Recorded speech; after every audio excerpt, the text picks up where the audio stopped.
This is Big Stories, avec le soutien de la Fondation Air France.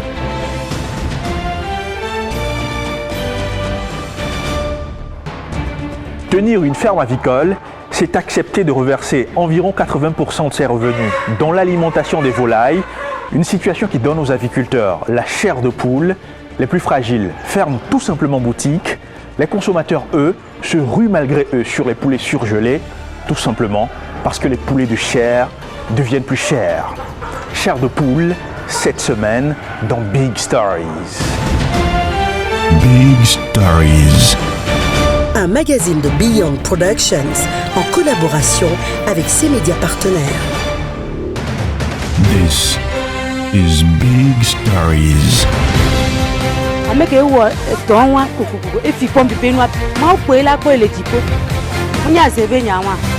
Vous êtes des centaines de milliers de téléspectateurs à témoigner votre fidélité à Big Stories. Vos mots d'encouragement nous vont droit au cœur et nous incitent à vous offrir le meilleur. Je m'en fous. Ils n'ont qu'à manifester, ils n'ont qu'à marcher où ils veulent. Ils n'ont qu'à aller là où on produit le carburant. This is Big Stories.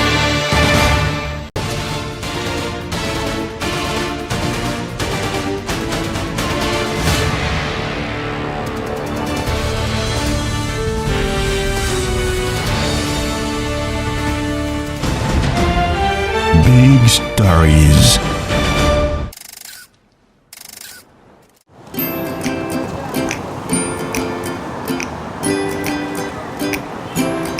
Des cafétérias à tous les coins de rue, lieu de rendez-vous par excellence des friands de la cuisine rapide et moins chère, du spaghetti bien souvent, des omelettes aussi, parfois du poulet, le business marche, mais pas toujours. Surtout en cas de rupture dans l'approvisionnement en œufs de table, en poulet de chair, une situation qui dépasse le simple cadre des cafétérias. Le problème est beaucoup plus sérieux, c'est que même dans les fermes avicoles, l'entretien des poules coûte cher.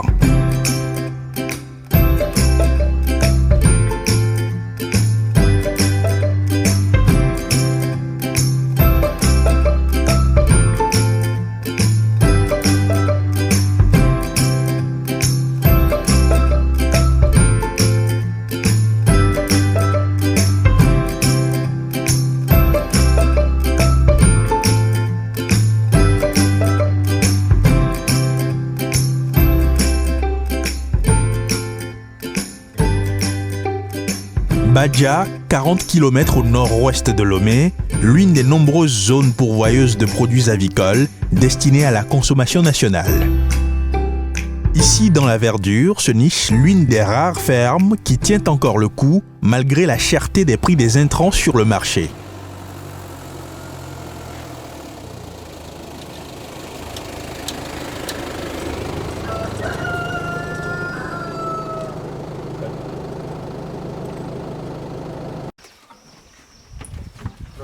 Une endurance qui n'a d'égal que la ténacité de Georges Sanvy, son promoteur, un passionné d'élevage depuis la fin des années 90.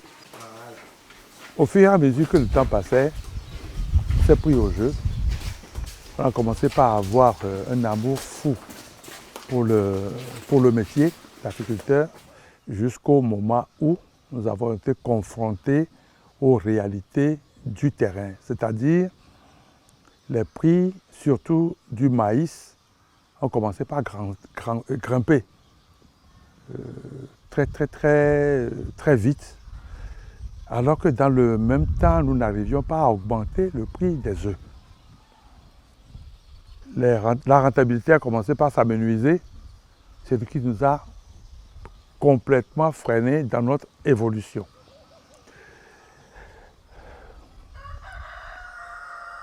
Non seulement le maïs a flambé,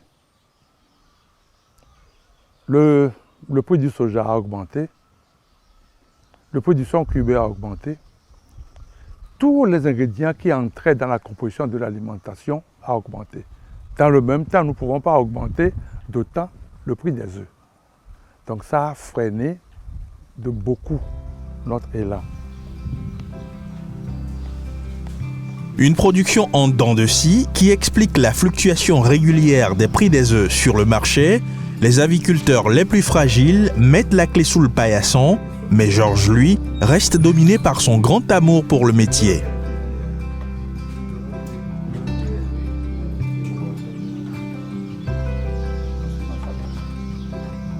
C'est une relation fusionnelle avec ma ferme.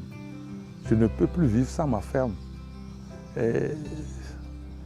Parce que si je vois d'où je suis parti et où je suis aujourd'hui, je ne peux que m'en réjouir. Et surtout avec l'appui que m'a apporté le CERSA, j'ai failli aussi fermer, laisser tomber. Mais heureusement que le CERSA est arrivé pour nous montrer les chemins à suivre, pour nous dire on peut améliorer ici, de ci ou de là. Avec ce conseil-là, ça nous permet d'avancer. Un nouveau parcours qui démarre avec le Centre d'excellence régionale sur les sciences aviaires de l'Université de Lomé, financé par la Banque mondiale. L'expérience avec le CERSA portait déjà ses fruits et Georges Sanvi a de nouveau le cœur à l'ouvrage. La rencontre avec le CERSA nous a fait pousser un grand ouf. Parce que le CERSA a ouvert nos yeux sur comment doit être l'agriculture scientifiquement. Avant, nous naviguions en vue. Je n'avais pas une formation d'ingénieur, d'éleveur, d'agriculteur. Je me suis lancé dedans. Mais avec le CERSA, nous avons une structure qui nous conseille, qui nous forme sur l'agriculture. Le CERSA, désormais le Sésame pour Georges Sanvi et les aviculteurs, le Centre d'excellence régionale sur les sciences aviaires prend les aviculteurs par la main, mais pour quel lendemain? C'est ce que nous verrons dans la deuxième partie de Big Stories. Big Stories.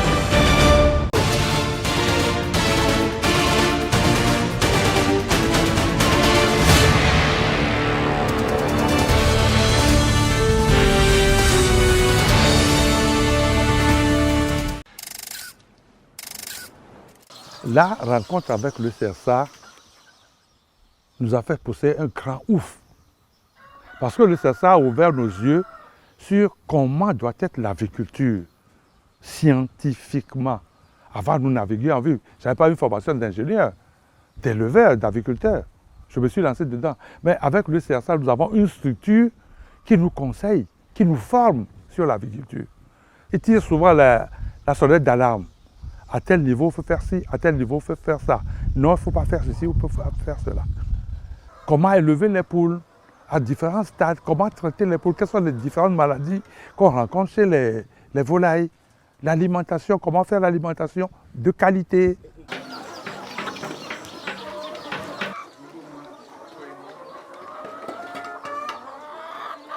À telle période où le maïs est trop cher, vous pouvez améliorer votre formulation d'alimentation en y adjoignant plutôt tel ingrédient pour au moins baisser le prix. Ça, le CERSA nous le dit aussi. Au lieu d'utiliser par exemple 60% de maïs, il faut utiliser 50% de maïs et ajouter 10% par exemple de conserve de manioc, ainsi de suite, pour amenuiser le prix. Comment déterminer la composition de l'aliment, c'est-à-dire en protéines, en énergie, en acides aminés, ainsi de suite. La donner gratuitement à tout le monde, pour qu'on puisse déterminer nous-mêmes. Si tu as une telle formulation, tu calcules pour voir si c'est bon ou si c'est pas bon. On nous a donné à chaque étape de la vie du poulet ce qu'il lui faut. Donc c'est à toi de savoir si l'alimentation que tu donnes est compatible à ce que tu fais. Soyez sûr que vous allez avoir une chute de ponte. J'avais déjà dit que si vous êtes cardiaque, ne faites pas les poules pondeuses. Sinon, vous allez vous coucher un jour et le lendemain, vous n'allez pas vous réveiller. Ça peut commencer comme ça, mais quand vous arrivez ici, ça commence par faire ceci. Ça peut même descendre beaucoup. Et ça fait comme ça jusqu'à la fin. Vous devez savoir que ça fait comme ça. C'est clair? Si on prend la filière avicole, le coût de l'aliment à lui seul représente 80% des coûts de production. 80% des coûts de production. Mais si on maîtrise en plus la formulation alimentaire, on peut réduire ce coût. On réduit le coût, mais au même moment, on améliore la performance des poules. Donc on gagne 2 fois. Et au Togo, par exemple, il n'y a pas du tout de prébendarie. Chaque éleveur se débrouille.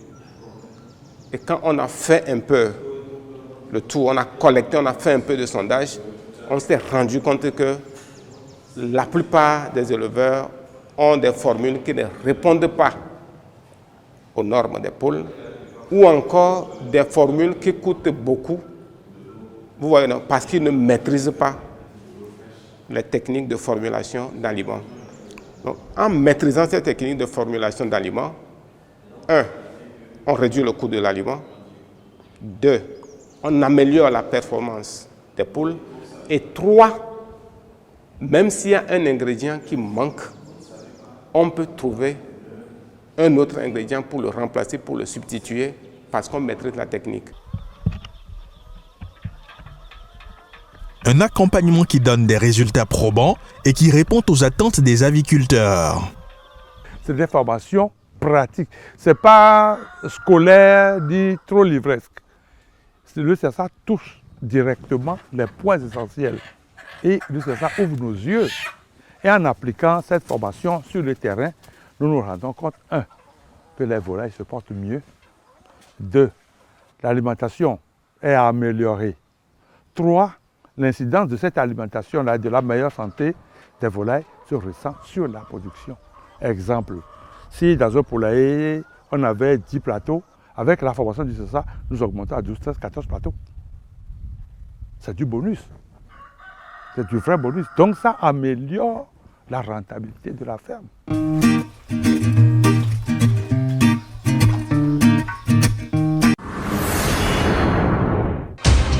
C'est déjà un grand soulagement pour les aviculteurs et Georges s'envie, mais est-ce une fin en soi?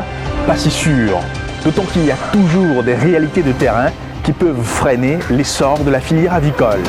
Comment Georges va-t-il s'y prendre? Réponse dans la 3e partie de Big Stories. Big Stories. Si dans un poulailler, on avait 10 plateaux, avec la formation du CSA, nous augmentons à 12, 13, 14 plateaux. C'est du bonus. C'est du vrai bonus. Donc ça améliore la rentabilité de la ferme.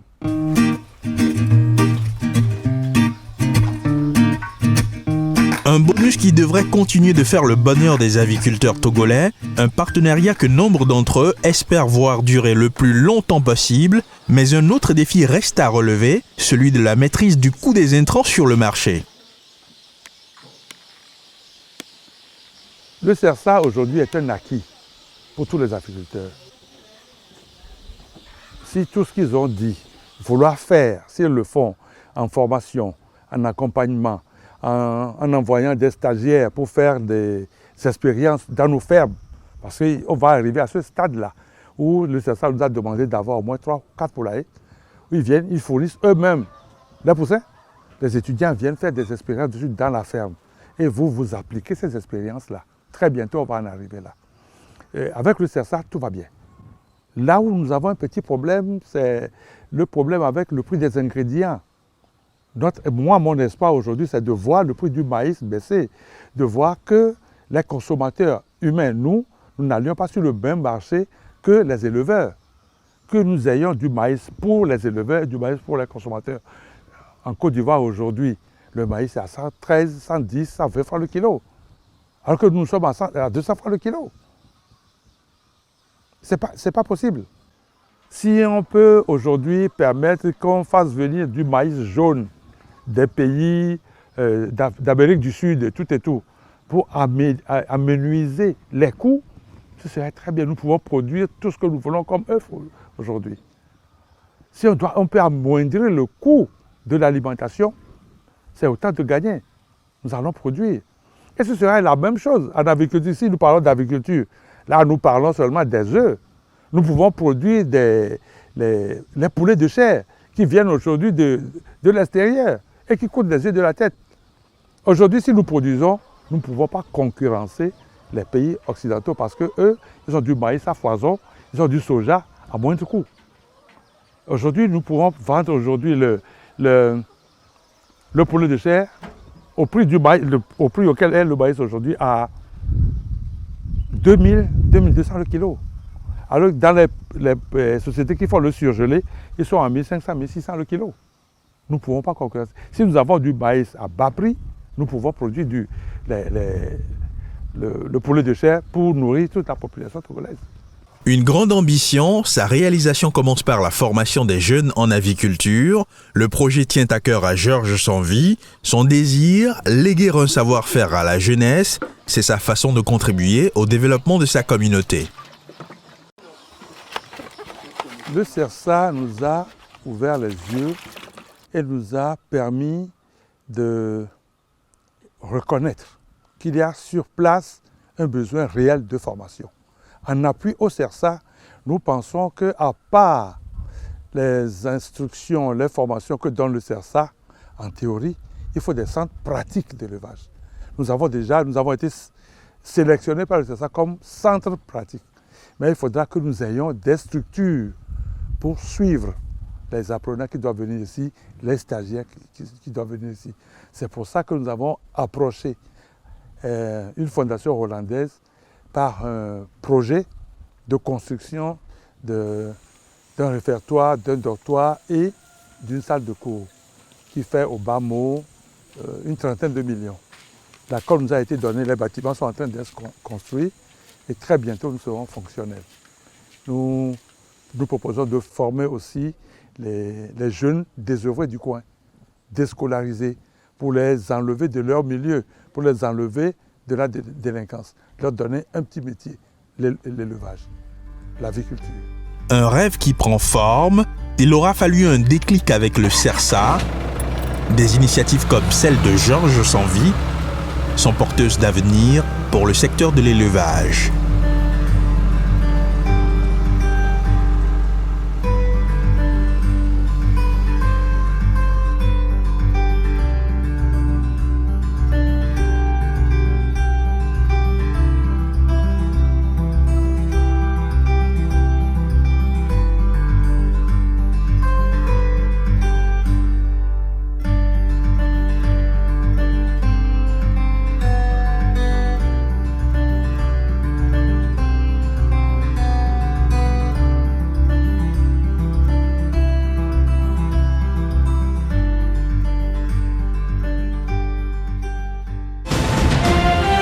Big Stories. This is Big Stories.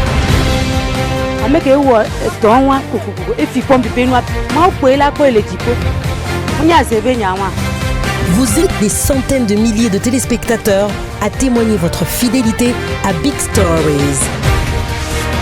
Vos mots d'encouragement nous vont droit au cœur et nous incitent à vous offrir le meilleur. Je m'en fous. Ils n'ont qu'à manifester, ils n'ont qu'à marcher où ils veulent. Mais ils n'ont qu'à aller là où on produit le carburant. This is Big Stories. C'est la fin de ce numéro de votre magazine Big Stories. Merci de l'intérêt que vous y avez accordé. Big Stories est diffusé chaque semaine avec le concours de ses médias partenaires. Une façon pour notre réseau de médias de contribuer à l'effort de développement social du Togo et de l'Afrique. Nous écrire? Oui, écrivez-nous. bigstories228@beyondpro.org et rejoignez-nous sur notre site internet beyondpro.org. Prenez soin de vous et donnez-vous les couleurs qu'il faut à chaque instant, jour après jour. Très bonne suite de programme à tous. Big Stories. Un magazine de Beyond Productions en collaboration avec ses médias partenaires.